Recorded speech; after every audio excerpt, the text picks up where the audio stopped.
Hi, everyone, and welcome to Kainos. So I recently recorded a conversation with Mark Vernon. Mark is a writer, a psychotherapist, a former Anglican priest, and also holds a PhD in ancient Greek philosophy. I've admired Mark's work for quite a few years. We know each other a little bit personally. And the reason I wanted to invite him onto Kainos now was to get his thoughts on some of the recent themes I've been exploring, including Gnosticism, animism, and really above all, how transformative experiences and the imagination can shape and change culture. So Mark's latest book is called Awake, William Blake and the Power of the Imagination. It's all about William Blake and his outsized impact and why he's relevant today. And so the conversation you're about to see, I enjoyed immensely. Also, I've been an admirer of Blake's for a long time as well, and didn't know as much about him as I would have liked to before the book, and highly recommend reading it because as in the conversation we recorded, it really, I think, enters some new territory, and I came away from both with new ideas about how we can imbue culture with visionary imagination today, and also why Blake's perspective and his genius really is more relevant now than really it's ever been. So if you want to support Kainos and help us record more conversations like this, consider becoming a paid subscriber on the Substack. And before we go into my conversation with Mark Vernon, I thought it would be fitting to start with a quote from William Blake, one you might have heard before. To see a world in a grain of sand and a heaven in a wild flower, hold infinity in the palm of your hand and eternity in an hour. So I hope you enjoy this conversation with. Great. So Mark Vernon, welcome to Kainos. Thanks very much, Ali. Nice to speak with you directly. I mean, we've sort of been in each other's orbits directly and indirectly for quite a while. I think that we actually, a few years back, we sat down and spoke about Alan Watts.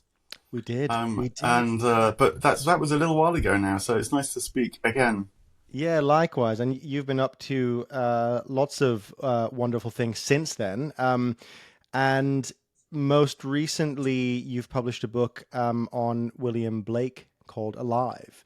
And I wouldn't say I'm a fan of Blake because I don't think I know enough about Blake to be a true fan, but I've encountered Blake's ideas, and I used to walk past his grave every day for about a year and a half when I worked in an agency nearby, and there's I'm sure you know the name of the graveyard. You know that. Yeah, so it's Bunhill Fields, isn't it? It is. Yeah, Bunhill Fields. Yeah, and just towards one of the exits or entrances is this beautiful grave, and it took me months before I realized it was Blake. Yeah. Yeah, it's a little corner of London. It's a dissenters' graveyard, so Blake's in there, but other figures as well, like John Bunyan, and so it's a very lovely spot to get a kind of slice through of spiritual London, actually.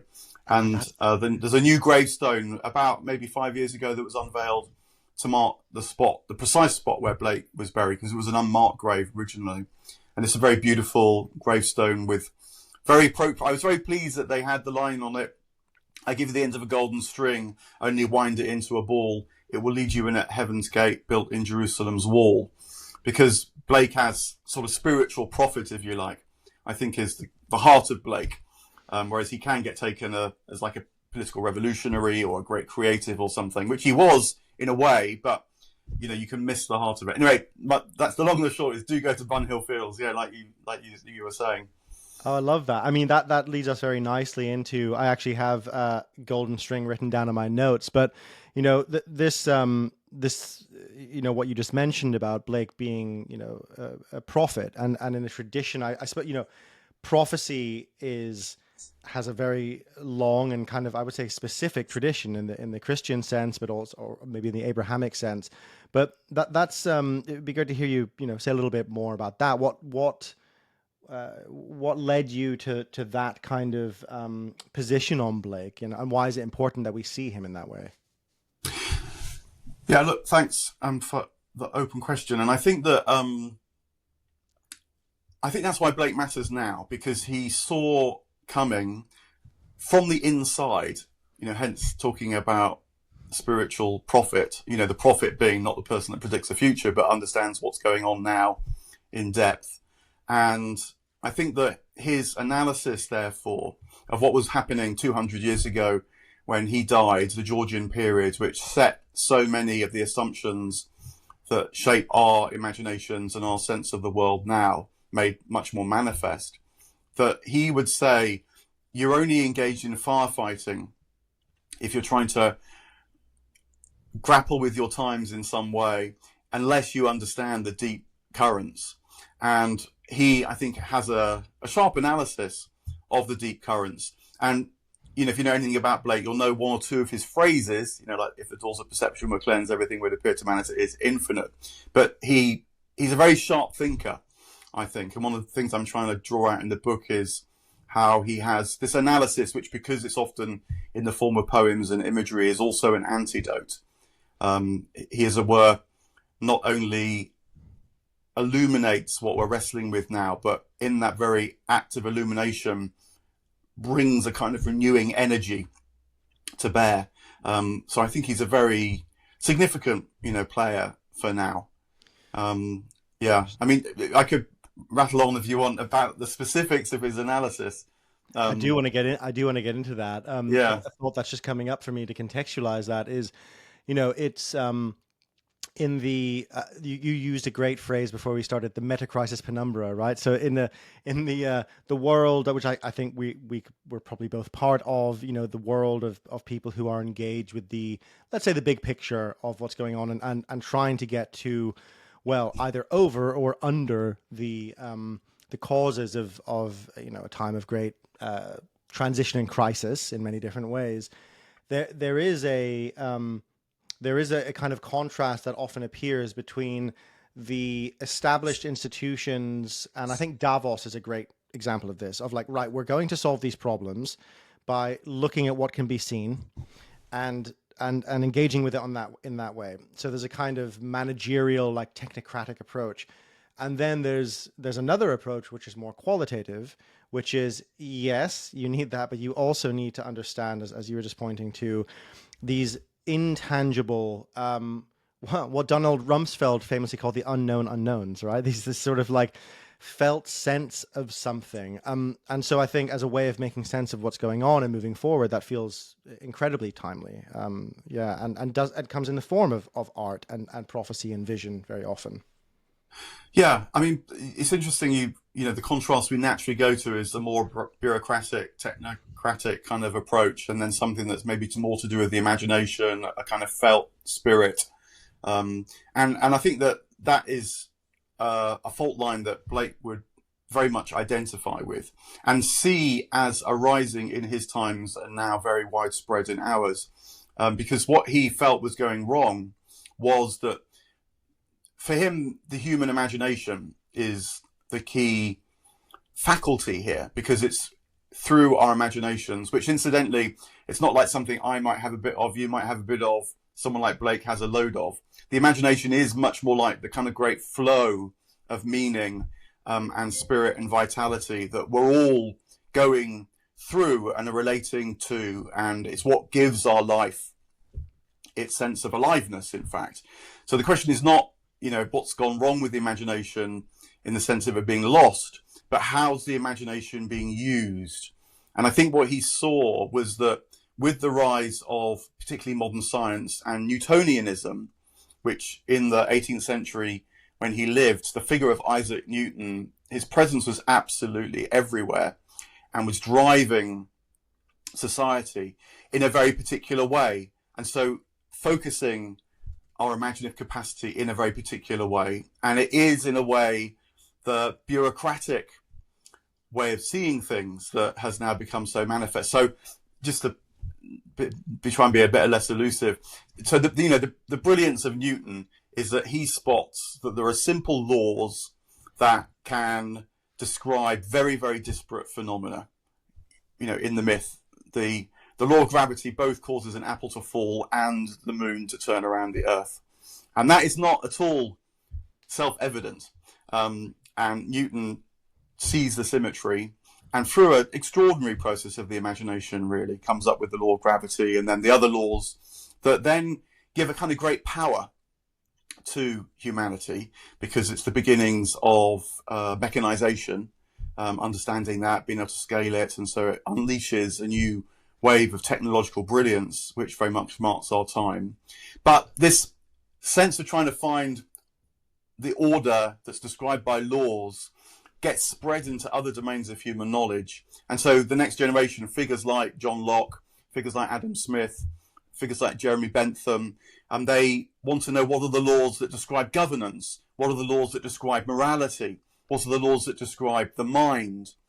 And the basis of so much of our approach to these subjects, psychology, society, even on our own, the way we relate to each other, becomes defined by law-like structures. So, particularly in terms of, say, the way that human beings relate to each other, you get the invention of two brand new kind of ethical systems. There's utilitarianism and there's deontology. And they're both ways of trying to define human interaction through rules, either the greatest happiness, the greatest number, in terms of utilitarianism, or the kind of oughts that one must obey if you're at all rational, according to deontology and Kant. And I think what this has done is it precisely has imaginatively made the world much more amenable to bureaucracy and to structures that can match that kind of approach to what it is to be human. There's a right or a wrong, there's a yes or a no, there's are you on the left or on the right? And that approach, of course, also has the result of fragmenting us, of dividing us. We don't relate to others through that extraordinary blend of love and hate, but it's our character that's required in order to navigate, because it's not at all straightforward and simple. We are very inclined now, and I think this has been exacerbated by digital platforms, which by their very nature break things down into binaries in order to transmit the information. We decide, are we for or against you? You're on our side or not? And so I think that extraordinary imaginative undertaking 200-300 years ago, Blake saw that it was going to have these knock-on effects, unintended consequences a couple of centuries later. So dividing and falling and separation and so on are very much strong themes in his work. But I'll come to an end shortly. But I think that you use the words transformation and crisis. And of course, those words also mean that what seems to be the problem is also the mode of precipitation of something new. And that's why I love Blake too, because, if you divide something, you're immediately becoming conscious of the divide and how something might actually come back together again. If something is breaking apart, then there's the possibility of transformation, because you can't just rely on what you'd assume to be the case. Crisis itself, said many, many times, but it's this word, comes from medicine originally, and it's the kind of turning point. And so Blake's analysis, in these powerful images of these, like deistic gods that divide things with great compasses, to reference the Ancients of Days or Newton, some of his best known images, they're at once a kind of displaying a kind of vitality. The sun's breaking through the clouds. There's life all around Newton. And so Blake also, I think, offers the path to seeing that abundance once again. And so overcoming the sense that things have got scarce because they're divided. And, Eternity's Sunrise, if you like, is part and parcel of his picture too.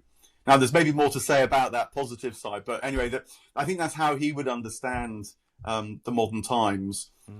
And the thing I think is really worth stressing is that it's not a lack of imagination, because the minute you get into that way of talking, it's like we've lost something, and the question is then how are we going to recover it? It's much more, no, we live in a completely imaginative world still. I mean, it's foolish to say that science isn't imaginative. And of course, you only have to look at the entertainment industry to see that imagination abounds.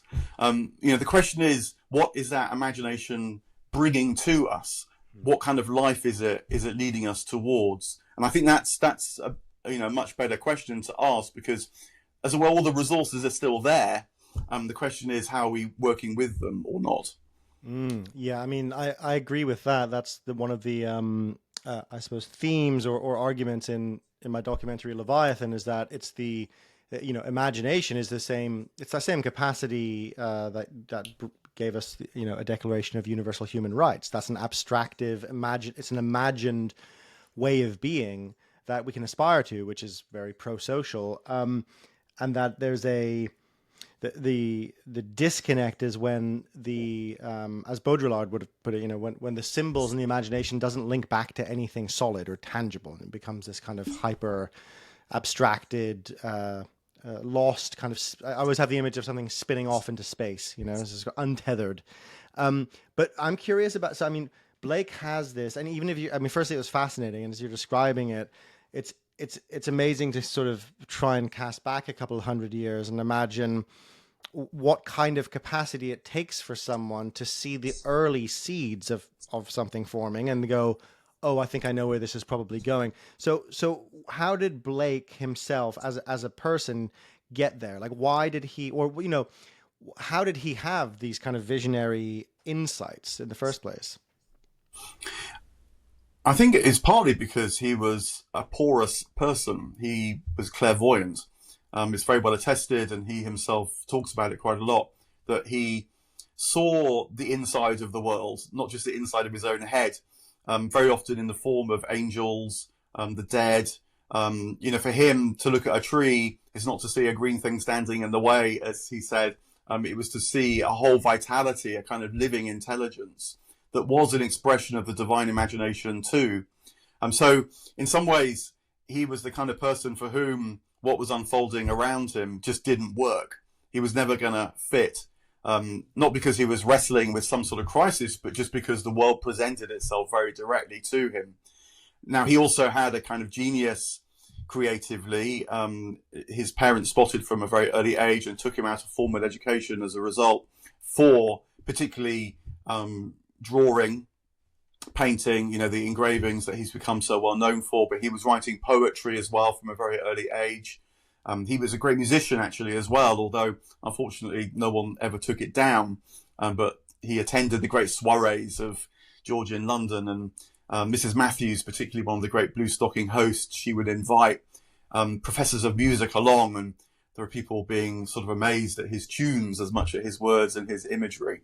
And so, he had not only the direct experience that meant he didn't quite fit in with what he could see unfolding around him, but he had the means to try and address it and bring into presence through his own work that which he felt was otherwise getting lost in, say, Bentham's utilitarianism or Adam Smith's economics. These figures that he also engaged with and read, and we've got some of his books that survive with his annotations, and they're very often very kind of colourful and lively annotations too. So it was sort of the way he was, but luckily he wasn't just stuck with the way he was. He could do something with that, and hence we have his work that at the time many people didn't understand. There was always a group of people that did and could support him and his wife Catherine and then preserve the work, but subsequently, I think since what was unfolding in his time has become so evident now, so manifest, people want Blake. And so when there's exhibitions, they're always popular. People know a quote or two because they sense he's got something that's otherwise become a bit obscure.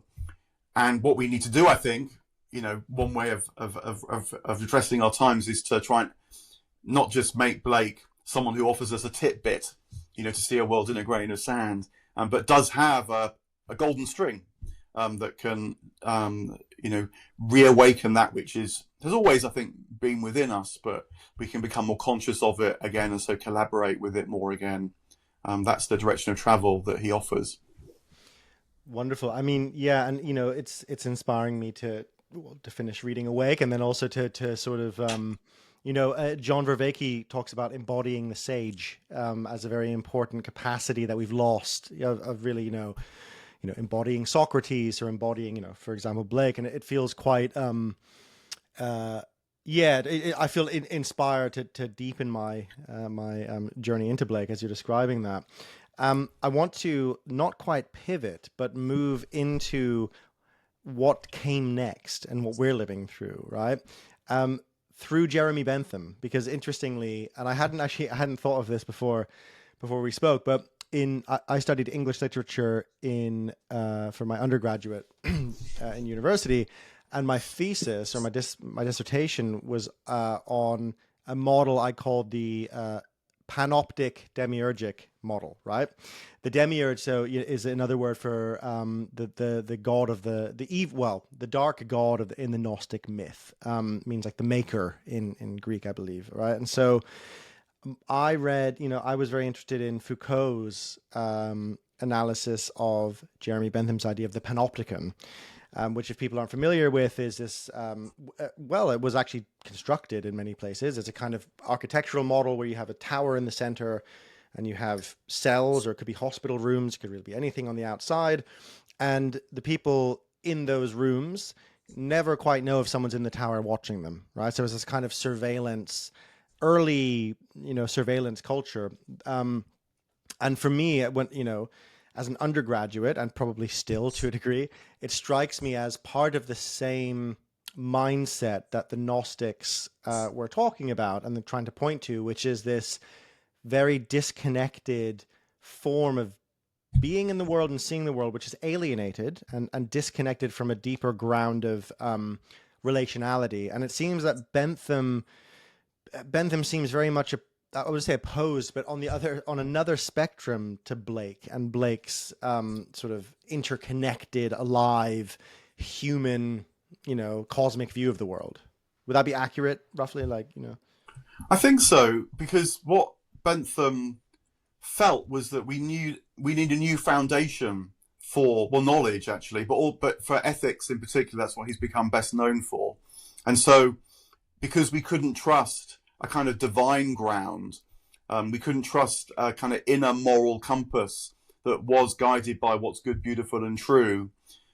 This was part of it emerged in Blake's time as deism, but then became the atheism of the Victorian period. Words like nihilism were coined in Blake and Bentham's time as people, as it were, felt the bottom falling out of things. And Bentham turns to calculation in order to come up with what he called the philosophic calculus, and hence utilitarianism. But also, he felt that because you can't trust external truths to guide you, you need to force, as it were, inwardly on people a kind of moral policing, and hence devising the panopticon as the prison.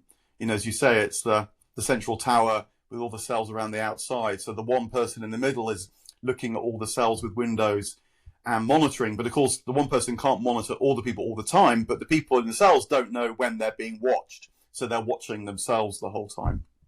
And, Foucault takes this up as kind of what's happened in the modern era as a model, which I guess you're picking up on. And I think that I like the link to Gnosticism, although I feel a bit wary about Gnosticism, because I think that there's a kind of gnosis which is good, and many figures in the ancient world actually talked about this gnosis, figures like St. Paul even in the New Testament, and it's the gnosis that knows the true nature of what it is to be human and the true nature of what it is to relate to the divine.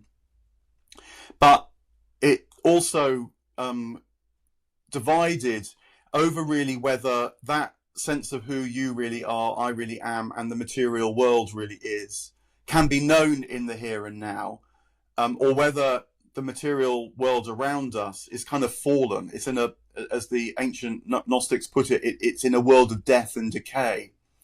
And even if a divine being, in Christianity, often, this was how people understood Jesus, kind of descended from the place of life and light into the place of death and darkness. There were some who felt that couldn't redeem the material dark world, and that in a way the Gnostic response was to leave the material world behind. So you get this thing like the Gospel of Judas and other of those Gnostic texts, which have fairly recently been rediscovered. But I think it was actually the mainstream Gnosis, and so Gnosticism in inverted commas, that said no. The transcendent is also immanent; it's in all things, and the task is to know that, to recover that perception, and using dualisms that didn't really make sense back then, but nonetheless, it's like body and soul knitted together, if you like, part and parcel of the one being, not just our being, but all beings that can be lifted. And so Bentham is, I think, in the deist school, in the sense that he felt that the demiurgic image of the god as a great kind of designer, engineer, fitted with his sort of more calculative approach. But once you've got the rules and the calculations, the next question immediately arises, what need have you of the god? And that's kind of what happened in the Victorian period, the divine ordering principles not needed when you've got the order. Because what you've lost is a kind of participation in a wider life that always was arising and living within the divine life. And so someone like Blake, very against deism, he even calls deists enemies of the human race, which is, pretty strong. But what he's saying is that demiurgic, calculative, and then Gnostic approach in the sense of dividing reality, that destroys reality, it destroys humanity. So yeah, these are tricky terms and places to navigate. But I think there's something in that why this might matter, I suppose, is that in the Metacrisis Penumbra, one of the ways in which I start to feel nervous about it is I think there's a kind of modern Gnosticism in the pejorative sense that creeps in when it feels like most of the energy is coming from the negative condemnation of the modern world. When crisis is used to kind of stir up fear, so collapse talk, I feel increasingly wary of now, partly because I don't quite know how that there's going to be collapse, actually. I did a physics degree at one point and wrote on technology and journalism for quite a while. And one of the things which I learned from that is that science is very good at coming up with the abstractions that can help you manipulate a world when it's in a very controlled environment, which of course is kind of what technology is. But those abstractions, to quote Donald Rumsfeld again, they don't know what they don't know. And so science is not good at predicting the future. We're outside of controlled environments. And of course, reality is outside of a controlled environment. So I have a kind of scientific querying about the automatic assumption that because we know what we know, therefore it's all going to go one way. I really feel that the future is more open than that, which isn't to say there aren't alarming things happening. Clearly there are. But also the deeper point in terms of the energetics is this kind of riding on the fear. Because I feel if you invoke the sense that reality is scarce, if you invoke the sense that everything's broken, if you invoke the sense that we live in this transitory world where death is really going to be all around us, you're back into that old divided Gnosticism, which is saying the material world is condemned. And the only way is to kind of leave it in some way. And I feel that does become a self-fulfilling prophecy, actually. The energy you invoke, as Blake says, as a man sees, so he is. And if you see disaster all around, then you become part of that disaster. So that's a kind of a critique that I feel wary of in these circles. Yeah. Oh, there's so much I want to pick up on in that. And I've actually so there's two main points. I think to go back to the Gnostic dualism, I agree. And what I think is interesting is that we actually have some say data about what people come back, the way that powerful experiences of gnosis, like psychedelic experiences or breath work or many other avenues people take, the way it changes their worldview. And one of the things that can happen is that people get caught in a deeper dualism. There's actually Chris Timmerman's done research on this with psychedelics, that people move to a more panpsychist outlook, but they also often move to a more dualistic outlook, which is very interesting, right? So, and I think Zen Buddhism also, there's some people have written about the links between Buddhism and Gnosticism. I think there's a couple of books out about that I read a long time ago, and I can't quite remember the titles. But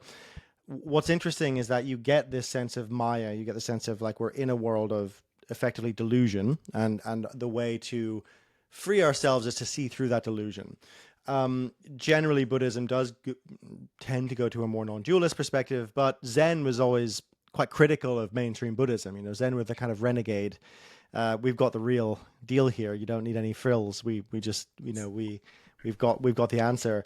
And you know, there's this famous Zen phrase that at first mountains were mountains, and then I start practicing Zen. Mountains were no longer mountains. You see, oh, wait a minute. What appeared to be separate is actually one interconnected whole, and so there is no separation. So the mountain it's illusory, and that's something a bit like what you were describing, that Gnostic dualist response of like the world is fallen, it's all evil, there's no redemption for it. But then with further practice, the mountains become mountains again, because what happens is a paradox. It's like the mountain is both solid because it appears solid, and I know that it's not solid, that it's actually fundamentally void. And actually, strangely, you know, we know from physics that it's mainly empty space between the atoms of that mountain. Right? So it's like, it does look like it's a big solid thing, and it is a solid thing, and yet it's also not. And on the, you know, on the subatomic level, all sorts of strange things are going on. So I think there's almost a progression through dualism and non-dualism that all human beings perhaps go through, or certainly many wisdom traditions point to that. And I wonder if that solves or maybe goes towards solving that question in Gnosticism. Maybe I'll pause there before I get onto the second point, in case anything has come up for you in that. Yeah, I mean, I think that the notion of Maya, you know, I'm fairly influenced in my own practices by non-dual traditions. I mean, I broadly regard myself as Christian, but I feel like what you can discover through Advaita teaching helps me to recover what is inherent in Christian mysticism as well.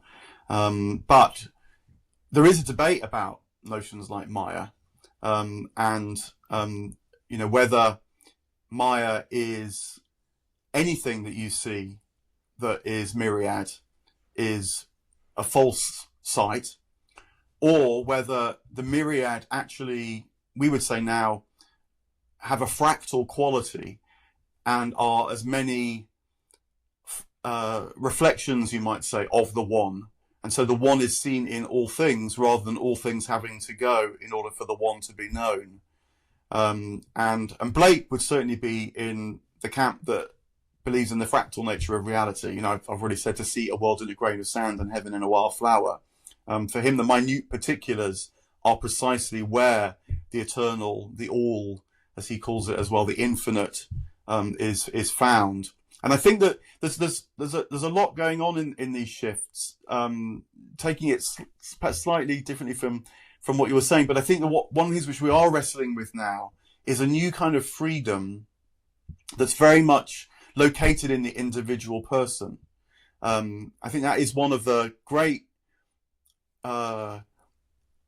potentials and impulses in the modern period that Blake was onto as well. This is more the sort of good side, if you like, of the modern era, which is, I mean, you know, the fact that you and I, who aren't monks, you know, aren't professors, we don't have any, as it were, collective, validated institutional authority to speak about these things, and yet we can deign to speak about them, but can also access insight, practices, wisdom, and so on, in order to try and develop what we're daring to speak about. And that's a freedom of the modern era that is very deeply caught up with valuing the individual rather than the collective. And I think that one of the things which maybe is, again, sort of rattling around in this kind of wrestling is, what's the real nature of that freedom? Is it just to sort of express yourself, to go on your own journey, even, the good things such as discover your own kind of integration and individuation and so on?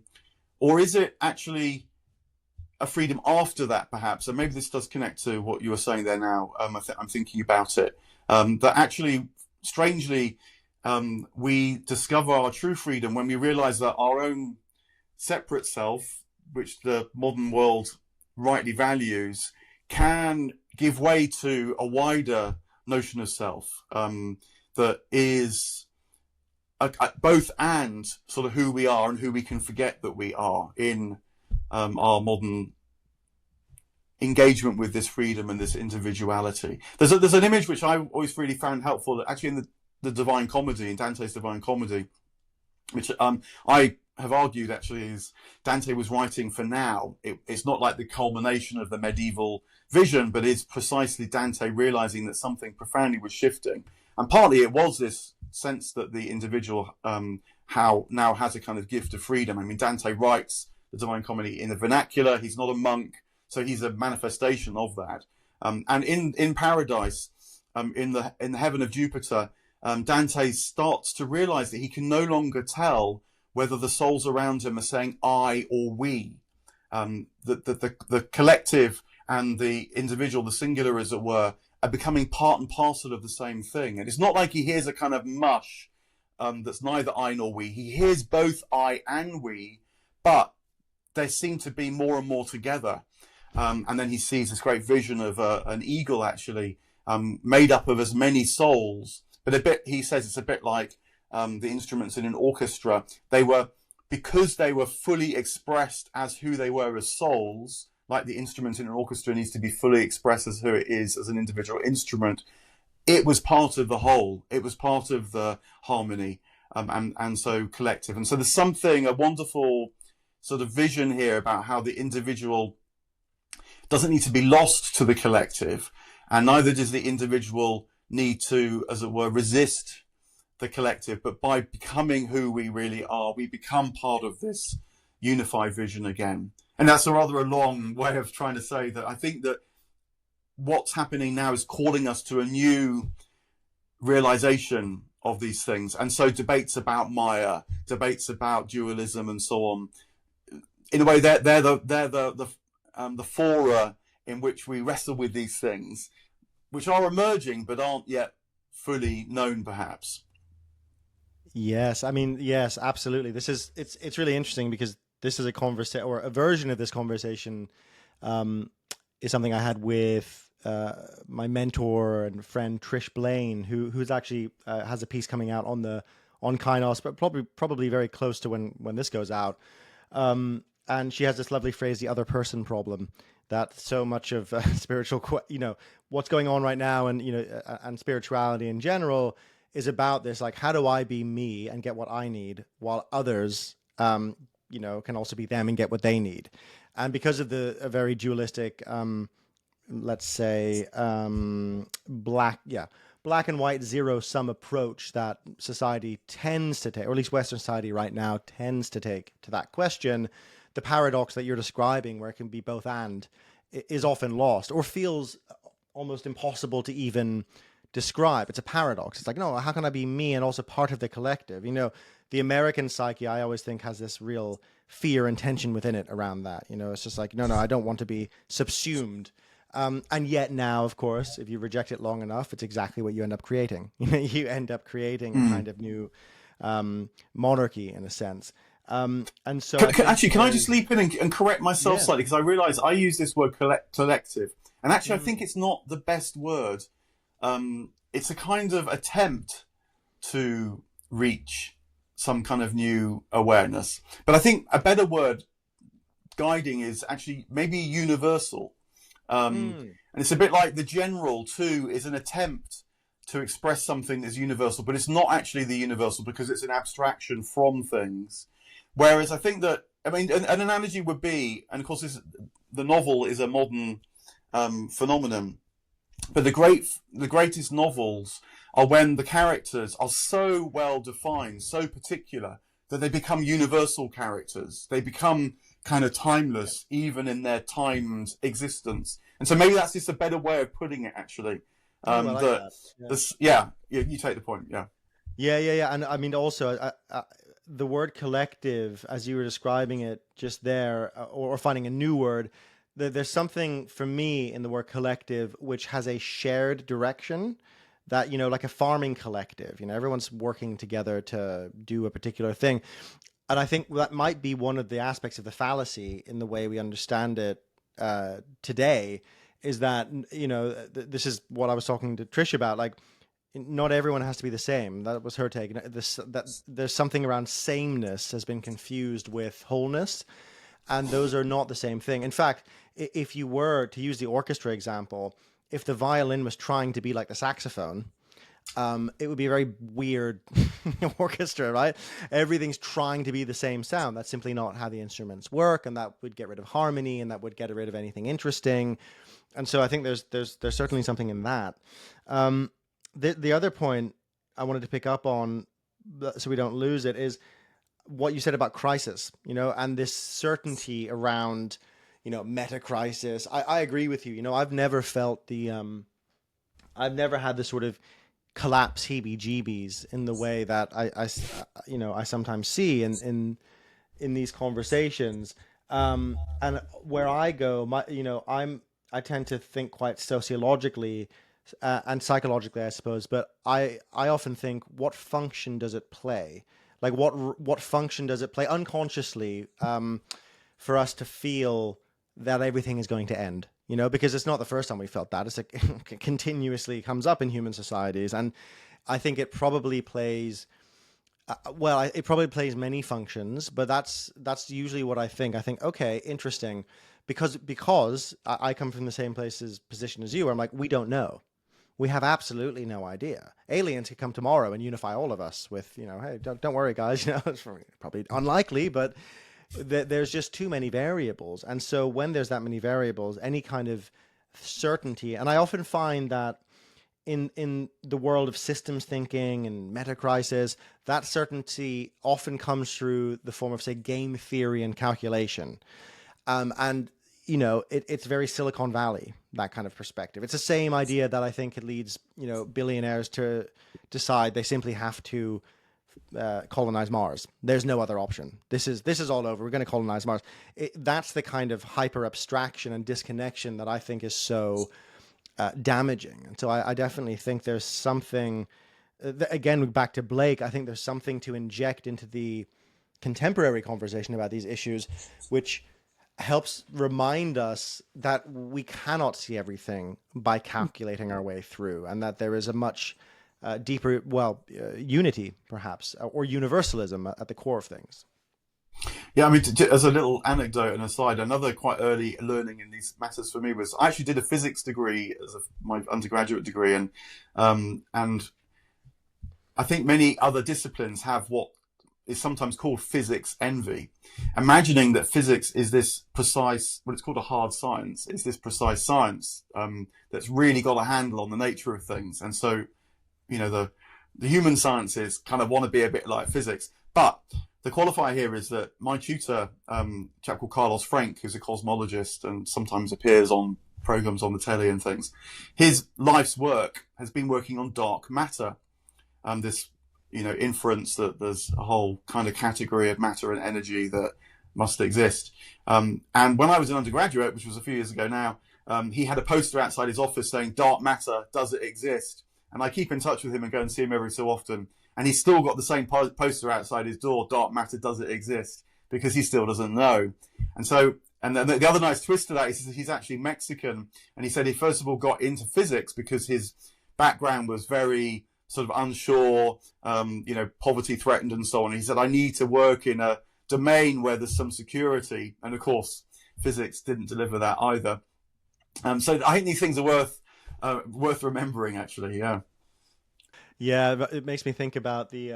I write about this in my book, The Bigger Picture, a bit. Being a healthy volunteer on a DMT study was fascinating in the sense, well, in many ways. But one of the things was, shortly after the experience, being handed an iPad with a series of scales to rate my mystical experience.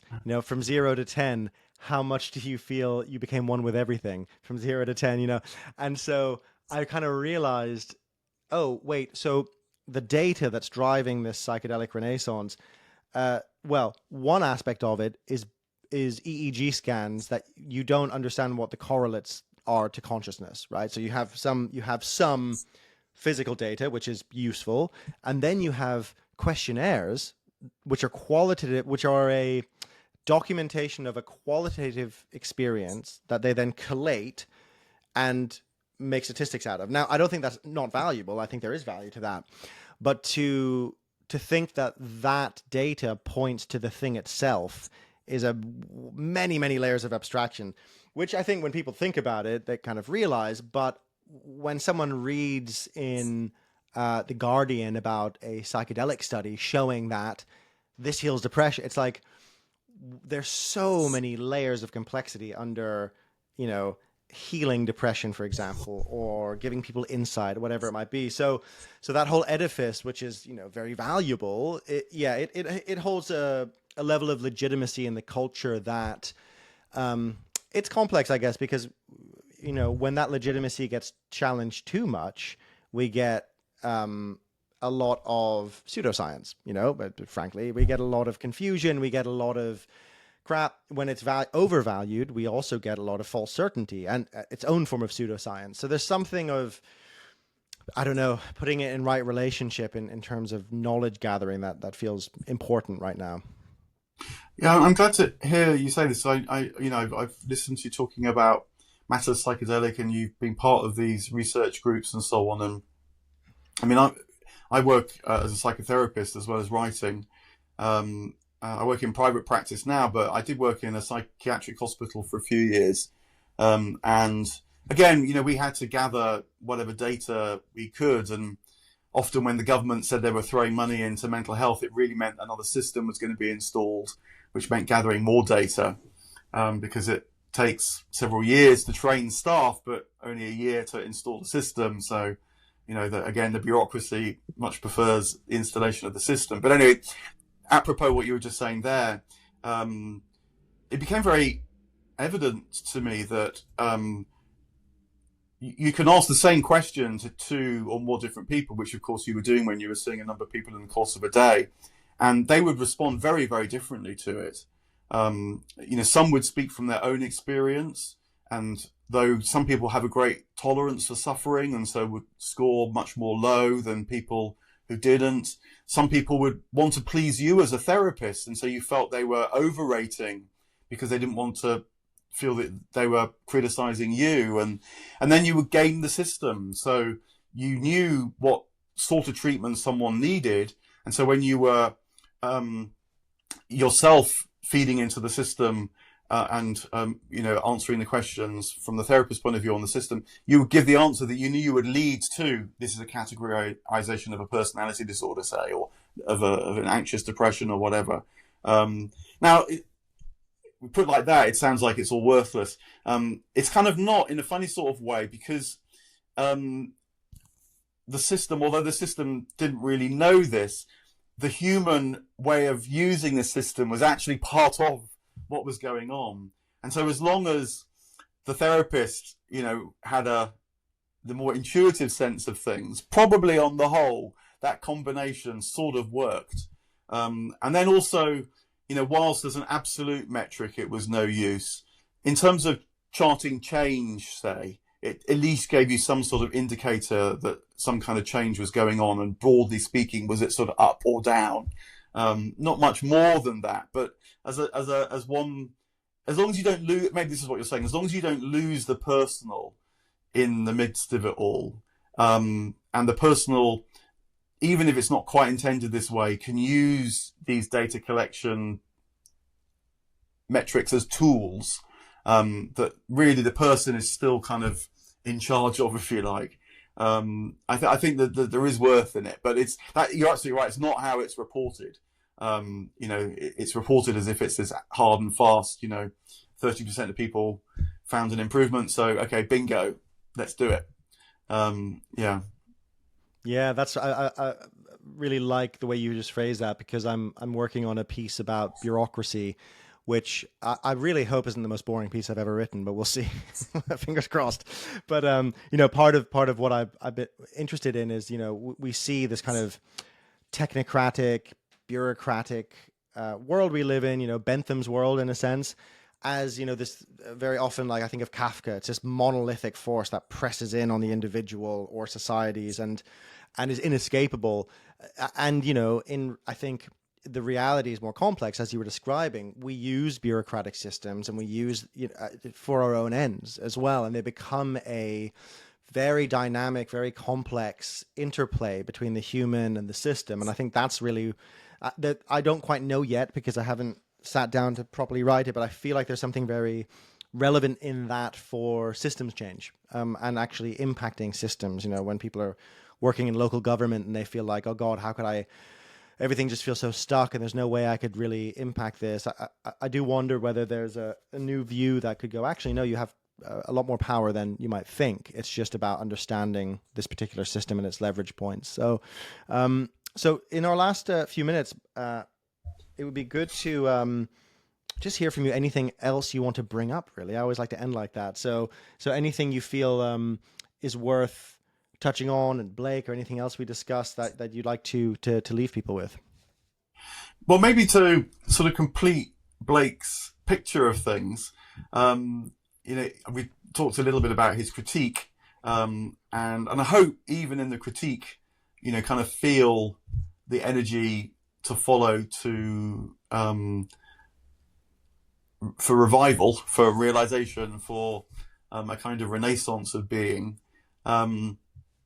And I think that the sort of the end point that Blake wants to take us to is a kind, but for him, I think particularly a Christian-shaped mysticism, by which he summarizes it as, therefore God became as we are, therefore God became as we are, that we may be as God is.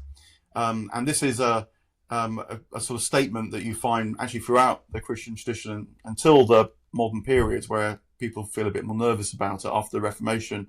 But I think it's a sort of a dare almost. Can you have a vision of things that almost feels impossible, but somehow speaks to the core of your being, and so calls forth that which has sort of got forgotten but is always there.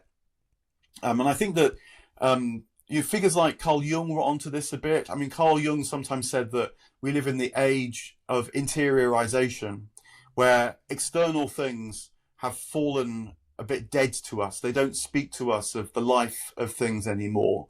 And so we're looking inside, and hence the proliferation of therapies and meditations and people looking to other traditions, because it's quite easy to import the bit that you want from India, the internal bit, and forget the external bit.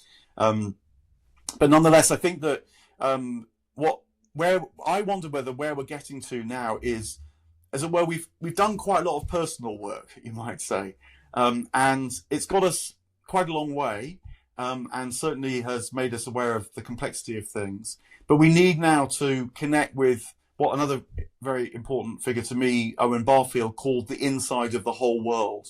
We focus very much on our own interiority, but we need to realize now that we're not some kind of miraculous exception, beaming out imagination, beaming out consciousness into an otherwise dead cosmos, that we always were a particular, I think, but nonetheless a part of a wider interiority. And so this question of what is it to be human in relation to this wider interiority is coming up. And so people reach to animist traditions, for example, because animist traditions have remembered the knowledge of the interior life of the world around us as well as ourselves. But I think it's got to be remade, because we have this discovered sense of our own individuality and the freedom that I was alluding to. And so the old animist systems, I think, won't do wholly in themselves because they're actually very sort of socially structured. They don't value the individual in the way that we do now. It would be impossible, I think, for a modern person to live in a very hierarchical, traditional animist environment. But the spirit of that, though, can prompt us, I think, to try and work and move into this much more broadly felt sense of vitality that's around us. And that, in a way, I feel is our kind of challenge now. And I think for me, Blake is a great help here because, as I say, he always lived with this kind of porosity. He didn't need persuading that the tree, the angels, the world around him had its own vitality and intelligence. I think that there are clues which we have. So I actually think that it's looking as closely as we can to our experience rather than feeling we've got to search elsewhere. And even the use of language, this is something which I feel I contemplate more and more, really. It's a very, very extraordinary thing that you and I can, according to physics, make kind of vibrations on the air that an oscilloscope could sort of pick up as a wavy line. And yet we don't hear vibrations on the air. If we're lucky, we hear to each other and our listeners hear too. Not just sounds that carry meaning, but that even might intimate, if not describe, actual worlds. We, the human creature, through language, always have had actually this capacity to enter other worlds through our communication. And I think that is a wonderful living experience that we have that might invite us to re-establish relationships with other worlds that are always here as well, that we call the natural world, we call the cosmos, we call the divine. It's given many names, but remaking a kind of participation with that inside of the whole world. I feel that is, kind of where psychology is at. Psychology is suffering what's often called the replication crisis, and I feel this is actually a much deeper ontological crisis because modern psychology is premised really on the alienated individual with a kind of self-sustaining interiority that somehow needs to be better managed. And there's some value in that. When you're in a horrible state, suffering and trapped and so on, you need to be able to manage your own interiority better. So hooray for CBT and so on in that way. But it's just the starter for 10. And I think that the limitations, we talked about limitations at the beginning, lead us to realize that we need a whole lot more than that. And so psychology, psychotherapy, and our culture as a whole, I think the invitation and the challenge, because it's still quite taboo, is to know about the inside of the whole world once again and how we can participate in it with who we've become through this modern phase. What a lovely way to wrap things up. And yeah, I mean, I feel that movement happening in many different domains, sometimes in a regressive way, sometimes in an expansive way, where people are realizing the limitation of do-it-yourself religion. Well, I'll have, you mentioned this, I'll have a bit of Hinduism, I'll have a bit of Buddhism, I'll do that, and a reorientation to something beyond us, something greater that we're part of. I really like what you said. It was a new thought for me that, a return to traditional hierarchical animism is not going to be the way it happens in the West, because we have to incorporate the individual as we understand it into that system. That's given me food for thought, which I'm grateful for. So we will put a link to Awake, William Blake and the Power of the Imagination in here in the normally it's called show notes, but on Substack it's the film and the stuff below the film, which is as important. So, and Mark, this has been a real pleasure, and given me, like I said, lots of food for thought. So thank you. Yeah, well, thank you too, Ali, and for all that you do, because it is in these kind of dialogues that something new. We both sense it. It is the kind of model, I think, of this new individuality. You do try and give your best shot, what you've got, to the conversation, but then of course something more emerges that's greater than us both. So yeah, and look, we've spoken again now, and I know we're going to speak again in other places. So that's going to be good to do. So it's good to make contact again and feel the thing to share here. Yeah, amazing. Thank you. Great.